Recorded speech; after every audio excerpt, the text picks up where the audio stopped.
Today's video is sponsored by Nobility.co.uk, the leading company in selling legal titles in the United Kingdom. Get a 10% discount in any purchase by mentioning Death Row.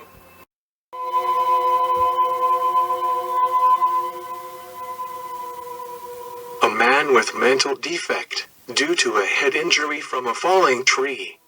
Of above average intelligence, and he had lifelong trouble expressing emotion along with a diagnosis of schizophrenia.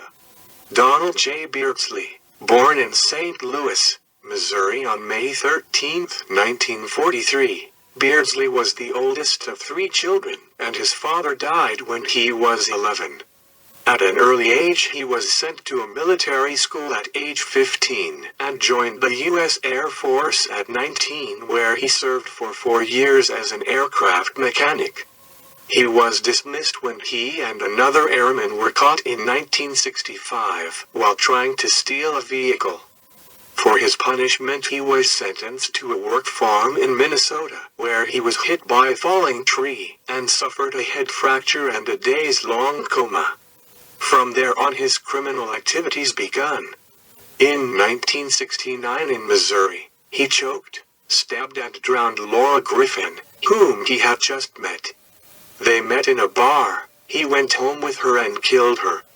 Beardslee turned himself in and confessed to the killing. He was convicted and served 7 years before being released on parole. No motive was established, nor did he offer any explanation. 4 years after leaving prison, he was arrested in California for the April 25, 1981 drug-related homicide of 19-year-old Patty Jedling and 23-year-old Stacy Benjamin in Redwood City, California. Prosecutors claimed that a drug deal between the friends of Beardslee's roommate had gone wrong. His roommate, Ricky Soria, lured the two to their apartment. The prosecutors noted that Beardslee sent Soria out to get duct tape to bind the victims before they arrived. Beardslee and, according to the prosecution, Bill Forrester, both shot Jedling, and later Beardslee slashed Benjamin's throat after Cleo Frank Rutherford had tried to strangle her. Beardslee's phone number was found near Jedling's body, and when police called he confessed and led them to Benjamin's body. At the time of this offense, he was still on parole for the 1969 Missouri killing, which made him eligible for the death penalty as a repeat offender. Rutherford was sentenced to life in prison and died there in 2003. Soria pleaded guilty to second-degree murder and was still in prison in 2005. Bill Forrester was acquitted of charges in the case, and charges against a 4th person were dropped before trial. Beardslee was convicted of first-degree murder and sentenced to death. The defense tried to appeal on the grounds of inadequate defense since the original lawyer quit the case, and on grounds of mental defect due to a head injury from a falling tree in the Minnesota work farm accident when he was 21. Prosecutors noted that he was of above-average intelligence, although family members testified he had lifelong trouble expressing emotion and prison records indicate diagnosis of schizophrenia. Beardslee was convicted and, after extensive jury deliberations, sentenced to die in San Quentin's gas chamber. The method of execution in California was later changed to death by lethal injection. Donald Beardslee, 61, was sentenced to be put to death by injection on January 19, 2005 at San Quentin State Prison for the 1981 slayings of 2 women. More than 24 public officials, members of the victims' families and members of the media were scheduled to witness the execution. Beardslee's appellate challenges before the U.S. Supreme Court were claims that the lethal injection is cruel and unusual punishment, and that jurors were unfairly influenced when they rendered a death verdict.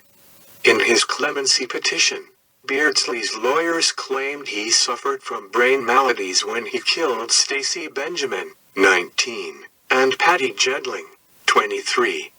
At a hearing on Beardslee's request, former San Quentin Warden Daniel Vasquez called for clemency, saying Beardslee had been a model inmate during his 21 years on death row and contributed to the safety of guards and other prisoners. Prosecutors have said that Beardslee was not an unwitting dupe when he committed the murders, as his lawyers say. Beardslee was executed on January 19, 2005. He was the first prisoner to be executed in California since Governor Arnold Schwarzenegger took office. Beardslee had no final words. Schwarzenegger denied clemency to Beardslee, stating that we are not dealing here with a man who is so generally affected by his impairment that he cannot tell the difference between right and wrong. Prosecutors said the women were killed in revenge for a $185 drug debt claimed by another man. With relatives of his victims watching intently, Donald Beardslee was executed by lethal injection nearly a quarter century after murdering 2 women over a drug deal.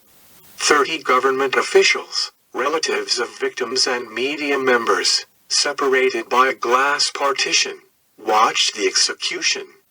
It took nearly 20 minutes for officials, wearing medical gloves with their name badges removed to conceal their identity, to get the needles into Beardslee, who was tightly strapped to what looked like a dentist's chair. The 5 guards who labored 16 minutes to insert the lethal injection needles into his arms struggled for composure, their lips tightening as they undoubtedly realized this was taking twice as long as usual. The 30 witnesses gathered in the observation room to watch through the thick glass of the apple-green death chamber struggled to keep their cool as the minutes dragged on, shifting uncomfortably on their feet, crossing and uncrossing their arms. Nervous coughs were the only sounds breaking the tension. And there, being put to death, the 61-year-old Beardslee seemed to struggle ever so slightly. Once, as the triple murderer was being led into the death chamber at 11:58 p.m. by 5 prison guards, a look of concern or possibly worry flickered across his face. It was quickly replaced by a flatness of expression, and when he was strapped by his ankles, chest and arms to the hospital-style gurney, he closed his eyes and lay so still he seemed asleep. He never moved while the prison guards hunted for the right openings in his flesh from midnight to 12:16 a.m. But after the intravenous lines were finally taped to each arm and he was left alone to await the poisons that would end his life, he let his emotions leak one more time. Beardslee's chest heaved 2 quick sighs at 12:18 a.m. The same minute unseen hands from behind the death chamber walls began to send chemicals through the plastic tubes toward his body as if to say, "Okay, let's get on with it." Beardslee's eyelids then fluttered open a brief moment, and 2 minutes later he yawned and smacked his lips twice. But from then on, the execution went just as it has for the previous 9 lethal injections since 1996. His face turned from red to a deep, grayish blue, the breathing gradually stopped, and he didn't seem to twitch a muscle. At 12:29 it was over. Beardslee was declared dead by San Quentin State Prison officials at 12:29 a.m., becoming the first California inmate put to death since 2002 and the 11th since the state resumed executions in 1992. Beardslee, 61, chose not to have any of his family members witness the execution and has not had a family visit for at least the past month, since the formal countdown to the execution began. The condemned man spent his final hours in a special holding cell, where he was able to watch television, read and talk to his spiritual advisor. Warden Jill Brown said he brought his personal Bible to that room. He did not request a special final meal. Beardslee's lawyers claimed he suffered from brain maladies when he killed Stacy Benjamin, 19, and Patty Jedling, 23, to avenge a soured $185 drug deal. Thank you for watching Death Row.